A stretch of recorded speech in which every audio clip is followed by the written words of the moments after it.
யாருக்கெல்லாம் சிவபெருமானை ரொம்ப பிடிக்குமோ அவங்களுக்கு கண்டிப்பாக இந்த வீடியோவும் பிடிக்கும். இந்த வீடியோவுக்கு நீங்கள் ஒரு லைக் பண்ணிவிட்டு இந்த வீடியோவை தொடர்ந்து பாருங்கள். நிச்சயமாக உங்களுக்கு சிவபெருமான அருள் பரிபூர்ணமாக கிடைக்கும்னு நான் வேண்டிக்கிறேன்.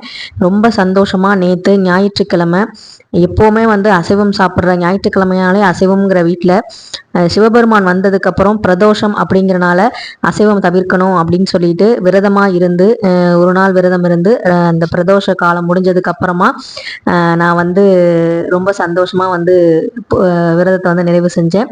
ரொம்ப பார்த்தீங்கன்னா அந்த விரத நாளில் ஞாயிற்றுக்கிழமை நான் விரதம் இருப்பேன்னு சொல்லி என் வாழ்க்கையில் சத்தியமாக நான் நினச்சதே கிடையாது.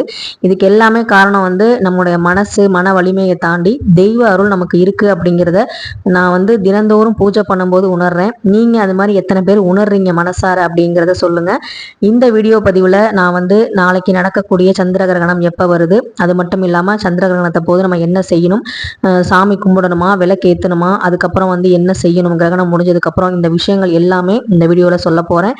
இந்த வீடியோவை பார்த்துக்கிட்டே சிவபெருமானை ரசிச்சுக்கிட்டே நீங்கள் அப்படியே இந்த வீடியோவை கேளுங்க. இப்போ நம்ம வீடியோக்குள்ளே போயிடலாம். விரதம் இருக்கும்போது பகல்ல தூங்கக்கூடாது. நமச்சிவாயங்கிற மந்திரத்தை நம்ம சொல்லிக்கிட்டே இருக்கணும். சும்மா சொல்லிக்கிட்டே இருந்தா போதாது இல்லையா?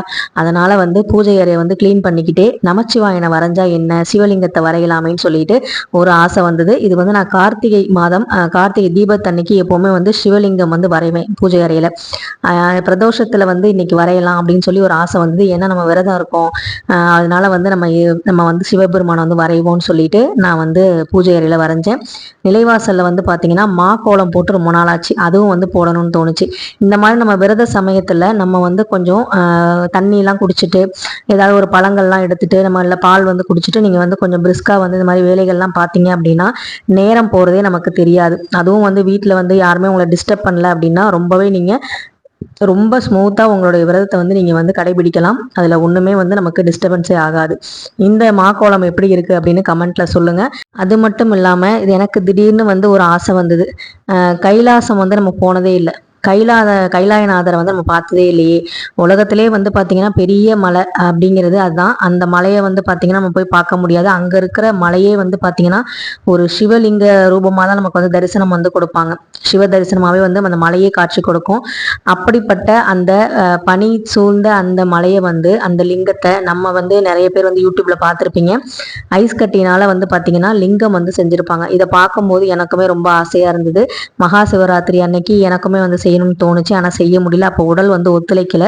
அதோட தான் சிவராத்திரிக்கு நம்ம கோவிலுக்கெல்லாம் போயிருந்தோம். ஆனாலும் பார்த்தீங்கன்னா இந்த நேரத்தில் எனக்கு திடீர்னு தோணுச்சு. அதனால அந்த ஐஸ் கியூப் வச்சு லிங்கம் மாதிரி ஷேப்பில் இருக்கிற ஒரு பாத்திரத்தில் நான் வச்சு அதை ஃப்ரீஸ் பண்ணி வச்சுருந்தேன். ஸோ அதெல்லாம் இந்த வீடியோவில் இருக்கும். இந்த கோலம் எப்படி இருக்குது அப்படின்னு சொல்லுங்கள். இது நான் பிளான் பண்ணி எதுவுமே வரையில. கோலம் மட்டும் அவுட்லைன் மட்டும் பார்த்துக்கிட்டேன். உள்ளே பார்த்தீங்கன்னா சிற்றம்பலம், அதே மாதிரி நமச்சிவாய, அந்த விளக்கு, இது எல்லாமே பார்த்தீங்கன்னா நானாக யோசித்து அப்போதைக்கு வந்தது. எப்போவுமே நான் பூஜை பண்ணும்போது என் கை அலங்காரம் பண்ண போகுது அப்படின்னா தானாகவே ஆட்டோமேட்டிக்காக ரொம்பவே எனக்கே பிடிச்சி போயிடும். அந்த மாதிரி தான் எனக்கு இருக்கும். அது ரொம்பவே எனக்கு பிடிக்கும். இது நம்ம செய்யல, ஆண்டவன் எப்படி வேணும்னு நினைக்கிறாங்களோ அந்த மாதிரி அமைச்சிருக்காங்க. அவங்களுக்கு பிடிச்ச மாதிரி தான் இந்த விஷயங்கள் எல்லாம் நடக்குது அப்படின்னு தான் நான் நினைப்பேன்.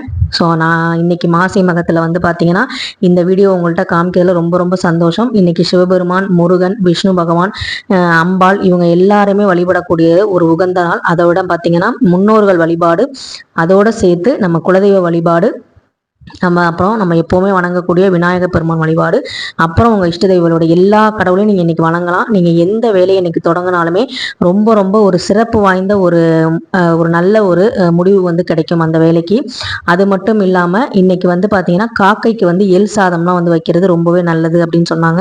ஏன்னா நம்ம முன்னோர்கள் வருவாங்க இல்லையா, அதனால. அதே மாதிரி புனித நீராடுதல் அப்படிங்கிறதும் ரொம்பவே நல்லது. அந்த மாதிரி புனித நீராடுறது பார்த்தீங்கன்னா நம்மளுடைய சார்ஜ், உடம்புல சார்ஜ் ஏற்றிக்கிற மாதிரி.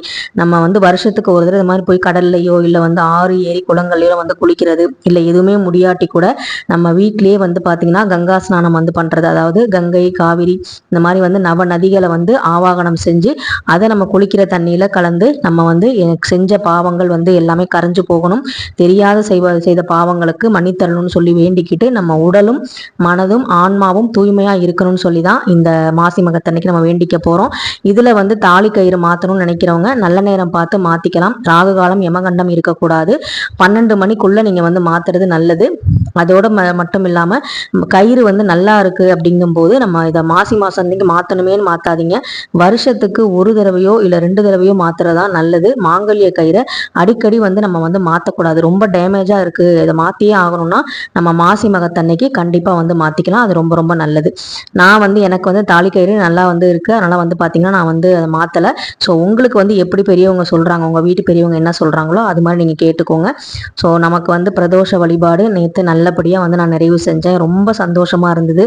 ஒரு மனசில் வந்து அவ்வளோ ஒரு சந்தோஷம் இருந்தது. என்னமோ கைலாசநாதரையும் பார்த்த மாதிரியும் அண்ணாமலையாரை பார்த்த மாதிரியும் அப்படி ஒரு சந்தோஷம் வந்து மனசில் வந்து இருந்தது. இந்த சந்தோஷம் நம்ம மனசில் இருக்கும்போது தான் நம்மளுடைய பக்தி வந்து பார்த்திங்கன்னா உண்மையானது. நம்மளுடைய பக்தி வந்து இறைவன்கிட்ட போய் சேர்ந்துருச்சு அப்படிங்கிறது அர்த்தம். ஏதாவது ஒரு குறையோ நினச்சிட்டு இருந்தோம்னா அந்த பக்தி வந்து முழுமையடையாது. அதே மாதிரி ருத்ராட்சத்துக்கு பதிலாக திராட்சை மாலை, செவ்வரளி மாலை, மல்லிகைப்பூ, செவ்வந்தி எல்லாமே வந்து சிவபெருமானுக்கு வந்து நேற்று போட்டு ரொம்ப அழகு பார்த்தேன். எனக்கு ரொம்ப ரொம்ப மனசுக்கு நிறைவாக இருந்தது. நீங்களும் வந்து அந்த ஐஸ் கட்டியால் ஆன அந்த சிவலிங்கம் வந்து எப்படி இருக்குது அப்படின்னு மறக்காமல் கமெண்ட்டில் சொல்லுங்கள். எப்போவுமே 5 முக தீபம் தான் ஏற்றுவேன். ஆனால் வந்து நேற்று வந்து 5 அகல் விளக்கு தனித்தனியாக நமச்சிவாயங்கிற மந்திரத்துக்கு ஏற்ற மாதிரி அந்த விளக்கை வந்து ஏற்றிருந்தேன். இப்போ வந்து பார்த்தீங்கன்னா அபிஷேகங்கள் எல்லாமே நான் வந்து உங்களுக்கு ஷார்ட்ஸில் காலையிலே கொடுத்துட்டேன்.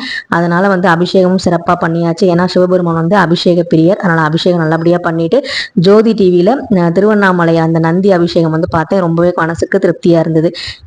இப்போ நம்ம சந்திர கிரகணத்தோட அந்த கதையை வந்து பார்க்கலாம். பார்க்கடலில் வந்து நம்ம அமிர்தத்தை கடையும் பொழுது ராகு வந்து சூரியனுக்கும் சந்திரனுக்கும் நடுவில் போய் ஒளிஞ்சுக்கிட்டாரு. அப்படி ஒளிஞ்சுக்கும் போது அந்த சூரியனும் சந்திரனும் வந்து பார்த்தீங்கன்னா பெருமாள்கிட்ட போய் சொல்லிட்டார், விஷ்ணு பகவான்கிட்ட, இந்த மாதிரி வந்து ராகு வந்து, ஏன்னா அவங்க வந்து அரக்கர்கள், அவங்க வந்து வந்துட்டாங்க, அவங்களும் அமிர்தத்தை வந்து குடிச்சிட்டாங்க. அப்படிங்கும்போது விஷ்ணு பகவான் கோவப்பட்டு அவரை வந்து 2 துண்டாக்குனதுல தலையாகவும் வாளாகவும் தனித்தனியாக போயிட்டாரு. பாம்போட உடலும் மனித தலையுமா கொண்டவராக மாறினாரு. அது மட்டும் இல்லாம அவர் சாகா வரமும் பெற்றனால இவங்களை எப்படியாவது பழி வாங்கணும்னு சொல்லிட்டு சூரியனையும் சந்திரனையும் வந்து அந்த ராகு வந்து பகவான் வந்து பிடிக்கிற விஷயம் தான் வந்து சூரிய கிரகணமாகவும் சந்திர கிரகணமும் நம்ம சொல்லப்படுது. இந்த கதை வந்து நிறைய பேத்துக்கு தெரிஞ்சிருக்கும். இப்ப சந்திர கிரகணம் வந்து எப்ப வந்து தோன்றுறது அப்படின்னா நாளைக்கு, அதாவது மார்ச் 3ஆம் தேதி செவ்வாய்க்கிழமை இந்திய நேரப்படி மாலை 4:45 மணிக்கு தொடங்கி முழு நிலவா 5:10க்கு காட்சியளிக்கும். அப்புறமா 5:40க்கு முழு சந்திர கிரகணமா முடிவடையும். 4:45 தானே தொடங்குதுன்னு சொல்லிட்டு நம்ம வந்து ஒரு 3 மணிக்கு சாப்பிட்றது அந்த மாதிரி விஷயங்கள்லாம் பண்ணாதீங்க.